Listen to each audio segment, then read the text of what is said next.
Comments देखे थे मैंने कि स्टूडेंट अर्निंग्स के बारे में जो है ना वो कुछ बता दें। तो लोग मैंने देखा बड़ा गलत भी मार्केट कर रहे होते हैं। ये स्टूडेंट अगर ज़्यादा काम कर ले तो बड़े मसले हो जाते हैं।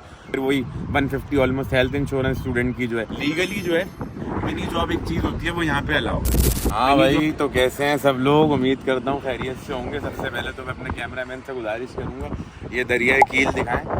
मोस्ट नॉर्दर्न पार्ट पे, जैसे नॉर्थ कहते हैं जर्मन में, हम जो है वो यहाँ पे आ चुके हैं। मैं ये सोचता था ये वाली वीडियो जो इन्फॉर्मेटिव वीडियो मैं बनाऊँगा, लेकिन मैं किधर बनाऊँगा। लेकिन आप देखें एक छोटे मोटे कंटेंट क्रिएटर हैं हम भी, तो सोचा चलो यही भी टाइम है, हम यहाँ पे आए हुए हैं भाई कील में। ये हामबुर्ग के साथ शॉस्विक हॉल्स्टाइन एक यहाँ की स्टेट है, उसका कैपिटल। हमारे दोस्त हरदिल अजीज वासे भाई, हम तो खैर 10वीं बार आए हैं यहाँ पे। अनस भाई आए पहली बार, तब ये कि समंदर वगैरह सब जाएंगे। अभी तो आज पहुँचे हैं, देखते हैं ये वीडियो कब रिलीज़ होगी। सबसे पहले तो भाई बहुत शुक्रिया आप लोगों का कि आप लोगों ने जो है मस्ट डू थिंग्स वाली वीडियो को पसंद किया। उस पर काफ़ी कमेंट्स आए, मैंने जवाब भी दिया चांसन काटी वाली के लिए भी। तो उसी पे कुछ कमेंट्स देखे थे मैंने कि स्टूडेंट अर्निंग्स के बारे में जो है ना वो कुछ बता दें। कोई डिस्क्लेमर दूंगा जो मैं हर बात पे देता हूँ, ये कोई पत्थर की लकीर नहीं होगी, ये मेरा एक्सपीरियंस है, मेरे जानने वालों का एक्सपीरियंस है। हो सकता है गलत हो, लेकिन फिर वही बात 90% मेरी बात सच ही होगी। पहला जो पॉइंट मैं क्या कहता हूँ, मुझे लगता है मुझे बताना चाहिए, चूँकि मैं खुद भी एक स्टूडेंट हूँ, तो पहले बात होनी चाहिए स्टूडेंट्स की अर्निंग पे। तो भाई स्टूडेंट्स की अर्निंग का देखें, ये सीन है, मैंने देखा है, मैं किसी का नाम नहीं लूँगा, अगेन सबका अपना अपना कंटेंट है। बहुत से लोग मैंने देखा बड़ा गलत भी मार्केट कर रहे होते हैं। एक बहुत बड़े यूट्यूबर, उन्होंने भी बड़ा गलत मार्केट किया, लेकिन ठीक है चले, उनके अपनी व्यूज़ है, अपनी ऑडियंस है, कि बड़ा मुझे लगता है बड़ा चढ़ा के दिखाया। तो देखें पहले जो है ना हम लीस्ट पे बात कर लेते हैं। एक बिल्कुल आइडियल सिनेरियो, एक स्टूडेंट को जो है ना वो 80 घंटे यहाँ पे जॉब अलाउ होती है, ठीक है। 80 घंटे जो है ना वो स्टूडेंट काम कर सकता है लीगली। वो बाद में आऊँगा मैं उससे ज़्यादा की भी मामला और क्या चीज़ें क्या नहीं। तो 80 घंटे में, और अभी जो इस वक्त वेज चल रही है ना गवर्नमेंट की तरफ से, वो 12.80 चल रही है, ठीक है। तो मैं अब आप लोगों को दिखा सकता हूँ 12.80 मल्टीप्लाई बाय 80, ठीक है भाई। ये इसमें जो है आप अपना 10% जो है ऑलमोस्ट टैक्स लगा दें, तो ये 920 यूरो जो है ना ऑलमोस्ट आपके बन जाएंगे, 920 यूरो। अब सवाल आप लोगों का ये होगा कि क्या ये मनी जो है वो इनफ है? तो मैं बोलूँगा भाई, मैं एक फ्रैंकफर्ट जैसे बड़े शहर में रहता हूँ, जहाँ पे हामबुर्ग से भी ज़्यादा, जो जर्मनी का दूसरा बड़ा शहर है, उससे ज़्यादा रेंट है। क्योंकि यहाँ पे रेंट ही एक एक्सपेंसिव चीज़ है, बाकी हेल्थ इंश्योरेंस खाना पीना ऑलमोस्ट एक ही होता है। हेल्थ इंश्योरेंस तो सबकी एक ही है। तो बड़े शहर में भी जो है ना तकरीबन 800, 750, 850 इस तक में गुजारा हो जाता है। तो ये मुझे लगता है अगर 80 घंटे आप काम करेंगे तो ये मोर देन इनफ है।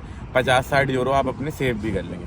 और अगर आप किसी छोटे शहर में, तो वहाँ तो आपका 550-600 में भी हो जाएगा, तो 300-350 आप बचा ही लेंगे। तो चलें इसके बाद वाले सिनेरियो में ना मुझे ऐसा लगता है कि मैं बता देता हूँ, जैसे बहुत से लोग जो है ना ये भी शायद डरते भी हैं, लेकिन मैं इस चीज़ को एम्फसाइज़ नहीं करूँगा कि भाई आप ऐसा ही करें। तो जैसे USA, UK, कनाडा वगैरह में सुना है कि स्टूडेंट अगर ज़्यादा काम कर ले तो बड़े मसले हो जाते हैं। अब तक मैंने नहीं देखा कि यहाँ ऐसा कोई मसला हुआ हो। ऐसे बहुत सारे लोग हैं जो 80 घंटे से ज़्यादा, इवन 160 घंटे भी काम कर रहे हैं, जिसको अगेन मैं फोर्स नहीं करूँगा। और बिल्कुल ये अच्छी चीज़ नहीं है। आप जो डिग्री करने आए पहले वो डिग्री करो, फिर फील्ड की जॉब लो, लैंग्वेज सीख के, ठीक है। लेकिन अगर आप ज़्यादा भी काम करते हो तो कुछ नहीं होता उसमें। अभी जो मैंने आपको दिखाया ना कि 10% टैक्स कटता है, बस वो ऑलमोस्ट 30% हो जाता है। आपकी टैक्स क्लास 6 कहलाती है, वो लगा देते हैं। और जो आप ज़्यादा काम करो, लेकिन मोर और लेस उसमें इतना ज़्यादा फ़ायदा नहीं होता, क्योंकि लेट सपोज एक मिसाल दे रहा हूँ, आप 1000 यूरो कमाते हैं तो फिर उसमें 300 यूरो आप टैक्स दे देंगे। ये जबकि ऑब्वियसली 1000 नहीं कमाएंगे आप, जब ज़्यादा काम करेंगे तो ऑलमोस्ट 2000 तक कमाएंगे, लेकिन फिर उसमें टैक्स भी उसी तरह बन जाता है। फिर इंश्योरेंस के मामला जो हैं वो भी बढ़ जाते हैं, तो उसमें एक अलग सिनेरियो। लेकिन अगेन मैं इसको एम्फसाइज़ नहीं करूँगा, लेकिन अगर आप चाहें तो ज़्यादा काम भी कर सकते हैं, और लोग कर रहे हैं। भाई इस सब के बीच में एक बड़े शहर के पर्सपेक्टिव से, जो कि जहाँ पे यहाँ पे स्टूडेंट इन वेक जो यानी स्टूडेंट की अकोमोडेशन होती है वो इतनी आसानी से नहीं मिलती, तो आपको प्राइवेट में ही रहना पड़ता है। तो मैं फ्रैंकफर्ट जैसी जगह की बात करूँ तो 450 to 550 जो है ना मोर और लेस आपका रेंट होता है। उसके बाद जो है ऑलमोस्ट 150 पकड़ लें आपकी हेल्थ इंश्योरेंस होती है, तो ये होगा ऑलमोस्ट 700। फिर जो है बड़े शहर में जो है क्या कहते हैं खाना पीना जो है वो सस्ता है, तो 150 यूरो ये पकड़ लें, 170 यूरोज़ में खाना पीना हो जाता है आपका। उसके बाद जो है आप 20-30 यूरो जो है इंटरनेट और अदर एक्सपेंस रख लें, तो 800 में आपकी ये कहानी बन जाती है। लेकिन छोटे शहर में चले आए तो वहाँ स्टूडेंट वेग आपको फ़ौरन अप्लाई करते ही मिल जाते हैं। उनके रेंट जो है वो 230 से लेके 300 समथिंग तक होते हैं, तो 300 फिर वही 150 ऑलमोस्ट हेल्थ इंश्योरेंस स्टूडेंट की जो है, अगर आप 30 साल से कम है तो 450, वही खाना पीना, तो ऑलमोस्ट 600 में जो है छोटे शहर में गुजारा हो जाता है। वो फिर इस पर हम कभी अलग वीडियो बनाएंगे कि बड़ा शहर चुनना चाहिए, छोटा शहर चुनना चाहिए, अपना पर्सपेक्टिव देंगे, अपना व्यू देंगे, लेकिन फिर वो कभी।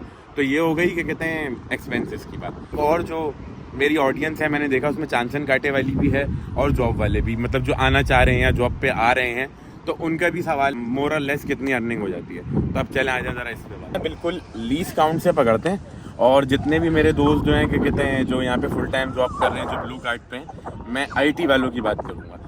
एक ब्लू कार्ड का एक स्लैब है कि मैनेजमेंट वालों के लिए कुछ पैसे हैं, IT वालों के लिए कुछ पैसे। तो IT वालों का जो लीज स्लैब है वो 41,500 जो है यूरोस पर एनम, यानी एक साल की आपकी इतनी सैलरी होनी चाहिए, तो आप ब्लू कार्ड के लिए एलिजिबल हो जाते हो। तो अब इस कैलकुलेशन को ना मैं मज़ीद आपके लिए आसान करके दिखा देता हूँ। लेट सपोज आप मिनिमम पे काम कर रहे हैं, 41,500 डिवाइड बाय 12, ये आपकी अभी बगैर टैक्स की सैलरी है। अच्छा, अब मैंने सुना है बहुत सारे सिनेरियो में इस एक ज़माने तक इस जो पे है ना, इस पे 42% टैक्स लगता था, लेकिन अभी कुछ लोग कह रहे हैं 45% और कुछ लोग कह रहे हैं 47% भी। अच्छा, टैक्स का निज़ाम जो मैं फिर कभी फुर्सत से किसी और वीडियो में समझाऊंगा, लेकिन लेट सपोज हम मिडिल फिगर 45% को जो है वो क्या कहते हैं सेलेक्ट करके चलें, तो ये अमाउंट जो है ना 1900 की अमाउंट जो है ऑलमोस्ट 1900 यूरो, ये आपके हाथ में आएगी। अच्छा, फुल टाइम जॉब वाले का ये होता है कि हेल्थ इंश्योरेंस वगैरह सब कुछ उसमें शामिल हुई होती है, तो 1900 जो है आपके वो इन हैंड आएंगे। फिर जो है मुझे लगता है क्योंकि वो स्टूडेंट तो होता नहीं, तो अगर किसी बड़े शहर में तो उसको अकोमोडेशन भी जो है तकरीबन 800 तक की तो मिलती है। फिर अगेन खाना पीना जो है वो सेम ही है। बाकी गुड थिंग ये है कि क्या कहते हैं हेल्थ इंश्योरेंस जो है वो ऑलरेडी इस टैक्स में शामिल होती है। तो ये कुछ मामला हैं। तो मुझे लगता है मोर और लेस अगर सिंगल बंदा है, अभी शादी वाले बच्चों वालों की तो मैं बात नहीं करूँगा, मिनिमम स्लैब पे भी काम कर रहा है तो अच्छे पैसे बना सकता है। मोर और लेस 1000-1100 में जो है वो गुजारा कर सकता है। 800-700 जो यूरोज़ हैं वो उसकी सेविंग हो जाएगी। फिर उसके बाद बस एक और पॉइंट जो स्टूडेंट्स के लिए भी है और जॉब वालों के लिए भी है, बहुत से लोग पूछते हैं लीगली जो है मिनी जॉब एक चीज़ होती है वो यहाँ पे अलाउ है। मिनी जॉब ऐसे अलाउ है कि आपका जो एम्प्लॉयर है जिसके पास आप जॉब कर रहे हो, अगर वो आपको अलाउ कर दे तो आप सैटरडे संडे या किसी भी दिन पे जिस टाइम पे वो आपको अलाउ करे, आप इतनी अर्निंग कर सकते हो कि वो आपकी अर्निंग 520 यूरोज से कम होनी चाहिए। अगर तो वो कम है तो उस पर कोई टैक्स नहीं है, और आपका एम्प्लॉयर अगर अच्छा है वो अलाउ करता है तो बड़ी सरकमस्टांसेस हैं। लेकिन ये एक और चीज़ चेरी ऑन द टॉप है कि आप पैसे बना सकते हो। स्टूडेंट्स भी कर रहे हैं कि एक पार्ट टाइम जॉब कर रहे हैं और उसके बाद एक मिनी जॉब का कॉन्ट्रैक्ट किया हुआ है, और मिनी को 520 यूरो से ऊपर नहीं जाने देते। तो अब लेट सपोज अगर आप प्रोफेशनल है 1900 यूरो आपने वहाँ से बनाए और 520 बगैर किसी टैक्स के जो है ना आपके यहाँ से भी बन जाते हैं। सेम फॉर स्टूडेंट 1000 अगर लेट सपोज वहाँ से बनाए तो 520 यहाँ से बन जाते हैं। मुझे लगता है ये वीडियो जो है कि कितने इनफ होगी। इसके बाद मेरे दिमाग में एक आध टॉपिक्स और हैं, बाकी आप लोग कमेंट्स में ज़रूर बताइएगा कि किस टॉपिक पे इन्फॉर्मेटिव वीडियो होनी चाहिए। मैं ज़रूर अपना एक्सपीरियंस आप लोगों के साथ सच्चाई में अपनी शेयर करूँगा, और जो भी कमेंट्स आप ज़रूर करिएगा, मैं हर कमेंट के जवाब देता हूँ। मुझे लगता है इतनी वीडियो जो है वो बहुत है। ख़त्म करते हैं।